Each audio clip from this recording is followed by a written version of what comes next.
والذین اذا انفقوا لم یسرفوا ولم یقتروا وکان بین ذلک قواما، اور وہ لوگ کہ جو خرچ کرتے ہیں تو نہ تو وہ اسراف کرتے ہیں اور نہ ہی بخل سے کام لیتے ہیں، بلکہ اس کے بین بین اعتدال جو ہے واقعہ یہ ہے کہ دنیا کا مشکل ترین کام ہے، توازن اور اعتدال۔ ظاہر بات ہے یہ لوگ جو میچور ہیں، سمجھدار ہیں، اب ان کے ہاں یہ ہوگا کہ ان کے اس خرچ کرنے کے معاملے میں بھی اعتدال ہوگا۔ والذین لا یدعون مع اللہ الہا آخر، تین کبیرہ گناہ وہ ہیں جیسا کہ ہم نے پڑھا ہے سورہ نساء میں بھی، ان تجتنبوا کبائر ما تنہون عنہ، تو بڑے بڑے گناہ وہ کون سے ہیں کہ جن سے اگر تم باز رہو تو باقی چھوٹے گناہ تو اللہ تعالیٰ جو ہے وہ معاف بھی کرتا رہے گا۔ اور ان میں سے سب سے بڑا تو 2 مرتبہ فرمایا شرک، اور شرک کے بعد پھر قتل ناحق اور پھر زنا، یہ 3 ہیں۔ قتل ناحق سے بھی در حقیقت تمدن کی جڑ کٹ جاتی ہے، اور زنا سے تمدن جو ہے وہ سنڈاس بن جاتا ہے، پھر اس کے اندر گندگی ہو جاتی ہے۔ تو اس حوالے سے یہ 3 چیزیں یہاں بیان کی جا رہی ہیں۔ والذین لا یدعون مع اللہ الہا آخر، وہ لوگ کہ جو نہیں پکارتے اللہ کے ساتھ کسی اور معبود کو۔ ولا یقتلون النفس التی حرم اللہ الا بالحق، نہ ہی قتل کرتے ہیں کسی جان کو جس کو کہ اللہ نے محترم ٹھہرایا ہے مگر حق کے ساتھ۔ قتل کے بدلے قتل والا معاملہ ہے، یا مرتد کا قتل ہے، یا زانی شادی شدہ کا رجم ہے، جو بھی ہے۔ ولا یزنون، نہ وہ زنا کرتے ہیں۔ ومن یفعل ذلک یلقی اثاما، اور جو کوئی بھی یہ کام کرے گا وہ اس کی پاداش کو پکڑ کر اس کو جو ہے اس حاصل کر کے رہے گا، یا لازماً اس کی سزا اس کو مل کر رہے گی۔ یلقی اثاما یضاعف لہ العذاب یوم القیامہ، قیامت کے دن اس کا عذاب دگنا کر دیا جائے گا۔ یہ آیت اس اعتبار سے بہت اہم ہے کہ منکرین حدیث نے بہت شور مچایا ہوا ہے کہ قرآن مجید میں کہیں عذاب قبر کا کوئی تذکرہ نہیں ہے، صراحتاً واقعتاً نہیں ہے، احادیث میں بہت تفصیل ہے، لیکن یہ کہ یہ مقام ایسا ہے کہ جس سے ثابت ہوتا ہے کہ قیامت کے دن سے پہلے بھی عذاب ہے۔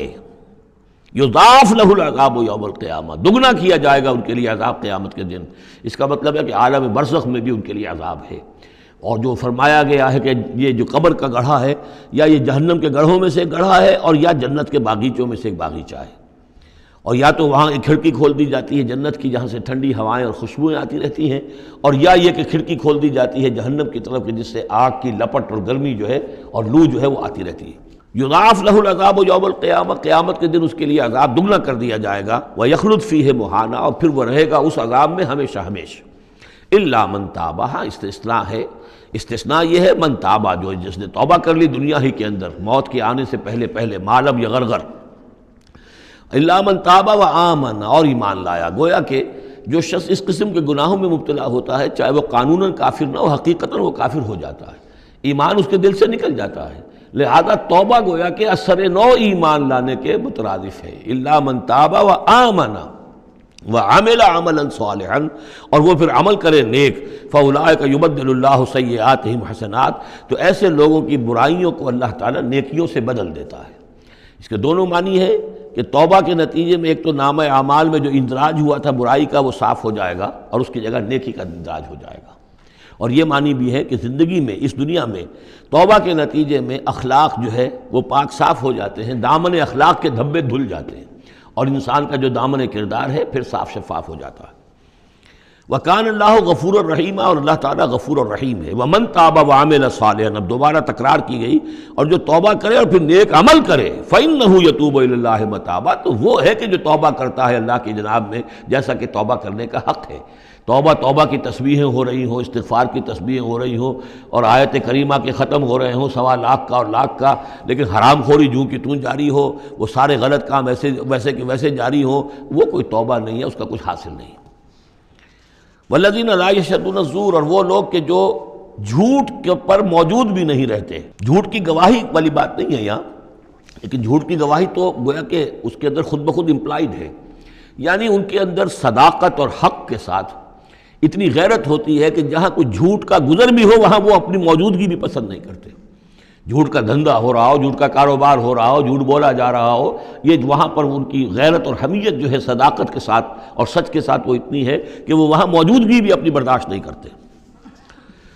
وَإِذَا مَرُّوا بِاللَّغْوِ مَرُّوا كِرَامًا، اسی طریقے سے جب وہ کسی لغو کام کے پاس سے گزرتے ہیں تو اپنے دامن کو بچا کر گزر جاتے ہیں۔ دیکھیے وہاں بھی تھا سورہ مومنین کو شروع کی آیات میں وَالَّذِينَ هُمْ عَنِ اللَّغْوِ مُعْرِضُونَ، کہ جو لغو سے اعراض کرتے ہیں، اور یہاں یہ کہ اس کے پاس سے اگر گزر ہو بھی جائے اتفاقاً، خود تو قصد کرنا جو ہے بہت دور کی بات ہے، اس کا کوئی امکان ہی نہیں، اتفاقاً آپ راستہ چل رہے ہیں اور دیکھ رہے ہیں کوئی مداری کا تماشا ہو رہا ہے، آپ کا کوئی ارادہ نہیں تھا، لیکن وہاں رکیے بھی نہیں، وہاں سے جو ہے اپنے دامن کو بچاتے ہوئے نکل جائیے۔ والذین اذا ذکروا بآیات ربہم، اور وہ لوگ کہ جن کو جب ان کے رب کے آیات کے ذریعے سے نصیحت کی جاتی ہے، سمجھایا جاتا ہے،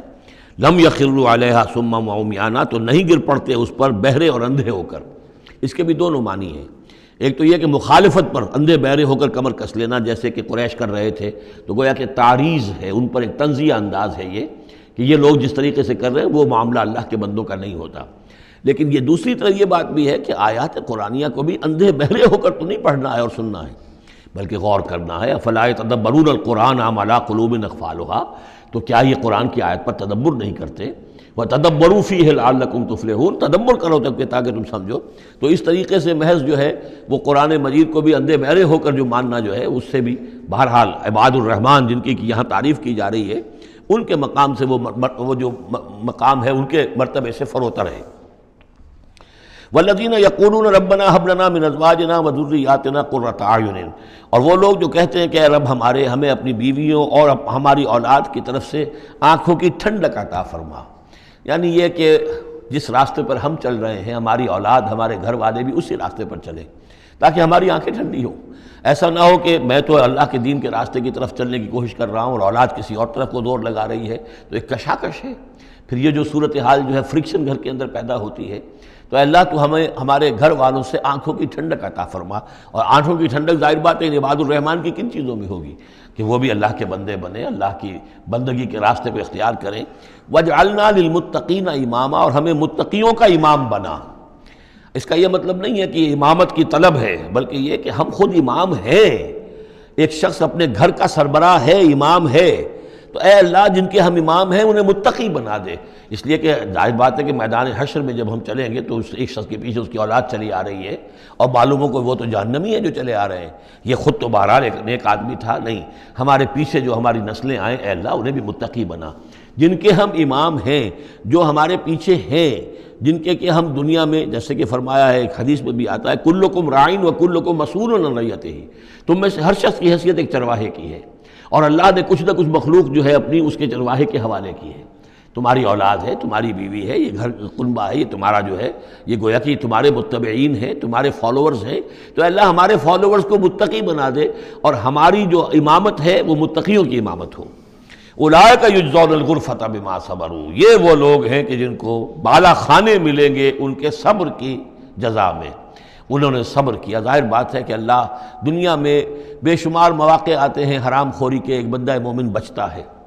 بہت سے مواقع پر اللہ تعالیٰ موقع دے کر آزما لیتا ہے کہ ذرا سی بھی اس کی اندر کمی ہو تو پھر یہ نکل جائے کسی غلط راستے کی طرف۔ انسان جو ہے صبر کرتا ہے، جذبات کو روکتا ہے، اپنی خواہشات کو روکتا ہے، شہوات کو تھامتا ہے، ان تمام چیزوں کو سنبھال کر یہ سب گویا کہ پوری زندگی صبر ہے۔ تو بما صبروا اولئک یجزون الغرفۃ بما صبروا، یہ وہ لوگ ہوں گے کہ جنہیں بدلے میں ملیں گے بالا خانے جنت کے ان کے صبر کے عوض۔ وَيُلَقَّوْنَ فِيهَا، ان کا استقبال کیا جائے گا وہاں جنت میں، ان بالا خانوں میں، تحیۃ و سلاما،